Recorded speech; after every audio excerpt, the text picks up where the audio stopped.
नमस्कार मित्रमैत्रिणींनो, खूप इंटरेस्टिंग विषय घेऊन आले परत तुमच्यासमोर। आपण गेल्या महिन्यामध्ये 20 मेपर्यंतचं भविष्य पाहिलं, 19 मेपर्यंत। 20 मेपासून पुढे सुरू होणाऱ्या महिन्याचं आता आपल्याला सगळ्या राशींचं भविष्य पाहायचं आहे।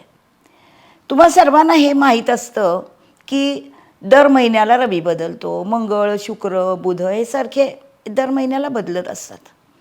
आणि गुरु 1 वर्षांनी बदलतो, शनी 7.5 असल्यामुळे तुम्हाला माहिती आहे तो 2.5 वर्षांनी बदलतो, राहू केतू 1.5 वर्षांनी बदलतात आणि हे सगळे एका वेळेला तुमच्यावर परिणाम करत असतात। तुमचा चंद्र म्हणजे तुमची रास, ज्या आकड्यामध्ये तुमच्या कुंडलीत चंद्र असं लिहिलेलं असतं ती तुमची रास असते आणि प्रत्येक राशीमध्ये 3 नक्षत्रांची नावं येतातच, एकूण 9 चरण येतात। आपल्याला जेव्हा राशी भविष्य बघायचं आहे तेव्हा मी 1 तारखेपासूनचं घेतलं नाही आहे। मी तुम्हाला राशी भविष्य सांगणार आहे आत्ता 20 मे ते 19 जून। याच्यामध्ये काय दिसतं आहे तुम्हाला, जास्त मला काय दाखवता येतं आहे तर 15, 16, 17 तारखेच्या मध्येच रवी बदलतो। तर पहिला रवी बदलल्या आणि पुढचा रवी बदलल्यावर हे दोन्ही रवींमधला महिना, ह्या महिन्याचं भविष्य मी तुम्हाला सांगते। त्याच्यामुळे तुमच्या आरोग्यासंबंधीचं भविष्य पण असतं, तुम्ही आयुष्यामध्ये प्रगतीसाठी काय करता, त्यात तुम्हाला कुठला ग्रह मदत करतो हे असतं। आता हे जे आपण भविष्य बघणार आहोत 20 मे ते 19 जून, याच्यामध्ये एक महत्त्वाचा बदल झाला आहे, सगळ्या जगजाहीर झाला आहे। खूप त्याच्यावरती तुम्ही पाहिलं असेल, ऐकलं असेल।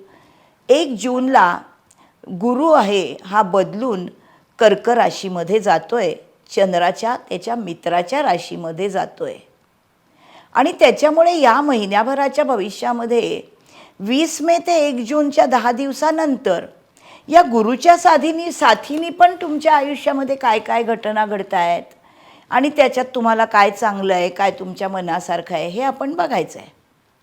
एका महिन्यामध्ये इकडचं जग तिकडे होण्यासारख्या घटना प्रत्येक माणसाच्या आयुष्यामध्ये तर मुळीच घटत नाहीत। आणि दुसरी गोष्ट अशी असते की आपण जगत असताना पांगुळगाडा करत नाही भविष्यशास्त्राचा। त्यामुळे रोजचा माझा दिवस कसा आहे रोज बघण्यापेक्षा 1 महिनाभरात गोश्वारा मला चांगला आहे ना एवढं बघितलं तरी पुरतं, कारण आपल्या कर्तृत्वावर आपला विश्वास असतो, नाही का। आपण बघूया आता 12 राशींचं भविष्य। माझा चॅनल तुम्ही सबस्क्राईब केलेलाच असेल आणि त्यामुळे आता तुम्हाला नोटिफिकेशन येईल प्रत्येक राशीचं भविष्य कधी आहे आणि तुमच्या राशीचं भविष्य बघून मला कळवा बरं का, तुम्हाला कसं वाटलं।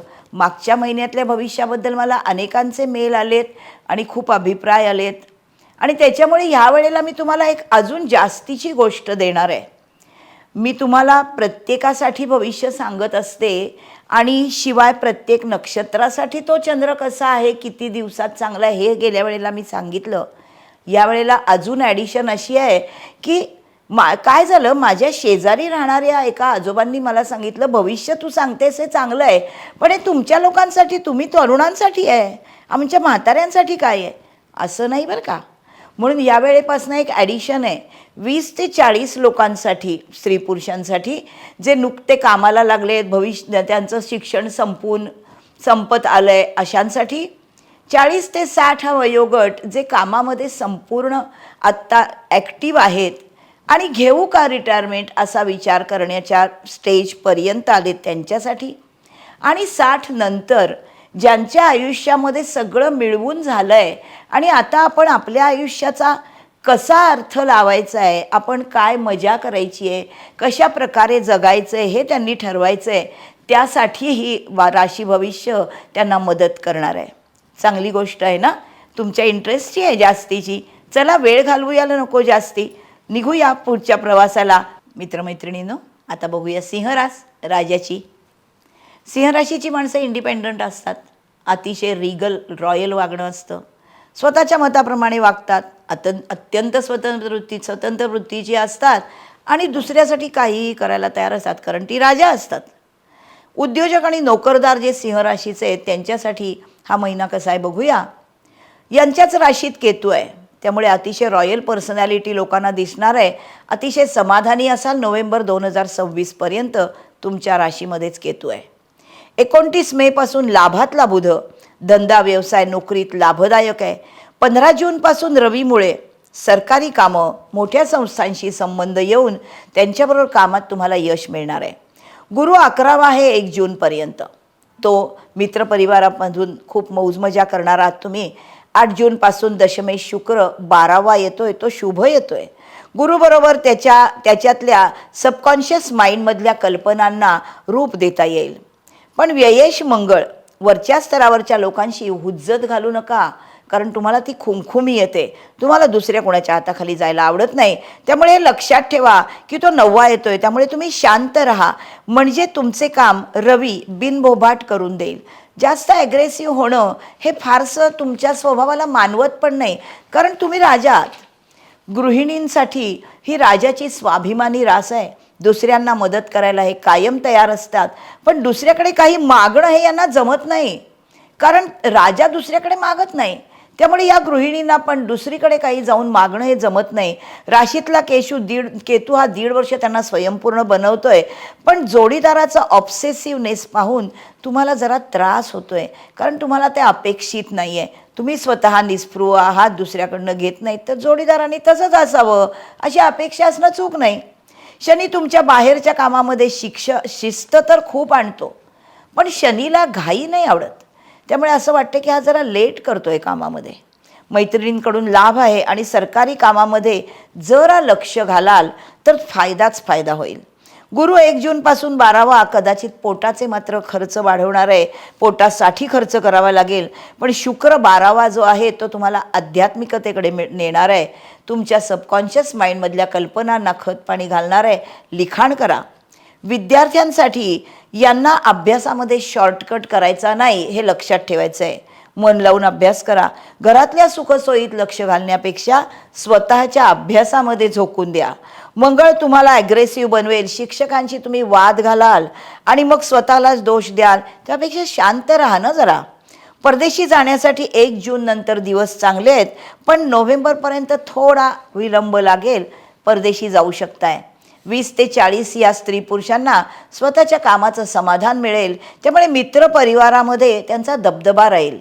लाभातल्या रवीमुळे सरकारी ऑफिसर असाल तर सहकार्यांचं, मित्रांचं खूप चांगलं सहकार्य मिळेल. गुरु आध्यात्मिक गोष्टींमध्ये सपोर्ट करेल. तुमच्या राशीचा तो परम मित्र आहे. राजयोग कारक आहे सिंह लग्ना, सिंह राशीसाठी हा. त्यामुळे नवीन गोष्टी शिकून नोकरीमध्ये खूप चांगली वाहवा मिळवाल. आणि ती वाहवा मिळवणं यासाठी तर सिंह राशीचं काम असतं, कारण तो राजा आहे. त्यामुळे त्याला भाट लागतात. त्याचं कौतुक करणारे लोक आजूबाजूला असतील तर तुम्ही खुश. 40 ते 60 वयातल्या सर्वांना सगळ्या जबाबदाऱ्या छान पार पाडल्या आहेत, तर आता रिटायरमेंट घ्यावी का असा विचार यायला लागेल. राहू नोव्हेंबरमध्ये षष्ठात येईल. नोकरीत बदलाचे वारे वाहतील. कामातही आमूलाग्र बदल होईल. 60 नंतर आपल्या तब्येतीच्या खर्चा मात्र तुम्हाला जो सार्थ अभिमान आहे त्याच्यासाठी 1 जूनपासून रवी जरा तुम्हाला कामच देणार आहे. तब्येतीचे 15 ते 20 जूनपर्यंत कारण बदलला की लगेचच त्याचं फळ तो रवी देतो, कारण रवी हा बदलल्याबरोबर फळ देतो. म्हणून 2 रवींचं फळ तुम्हाला या भविष्यामध्ये दिसतंय. या राशीमध्ये जी नक्षत्र आहेत, मघा, पूर्वा, उत्तरा, मघा केतूचं, पूर्वा शुक्राचं आणि उत्तरा रवीचं, यांना ह्या महिन्यातले कुठले दिवस छान आहेत हे बघूया. 23 मे आरोग्यदायी आहे, पण पाठीचे स्नायूसाठी पण हा शुभ आहे. 24 मे, 31 मे, 18 जून, 19 जून हे धनयोग आहेत. 31 मे, 4 जून, 14 जून, 16 जून याच्यामध्ये घरामध्ये तुम्हाला खूप छान सुखाचे दिवस आहेत. गृहसौख्य आहे. 19 जूनला चांगलं नशीब, चांगली बातमी घेऊन येतो. 19 जून मघा नक्षत्रासाठी. पूर्वा नक्षत्राला 23 मे, 20 जून चांगली बातमी कळेल. 4 मे, 13 जून, 19 जून या धंदा नोकरी या सगळ्यामध्ये धनयोगाचे दिवस आहेत. 17 जूनला आरोग्य चांगलं राहील. 30 मेला कामामध्ये चांगला मोबदला धंदेवाईकांसाठी आहे, पण संघर्ष करावा लागेल, मग धनयोग आहे. उत्तरा या रवीच्या नक्षत्रासाठी 23 मे, 5 जून, 14 जून, 19 जून चांगला धनयोग आहे. 24 मेचा दिवस उत्तम जाणार आहे. 4 जून, 13 जून उत्तम आरोग्य आहे. नवीन काम हाती घ्या.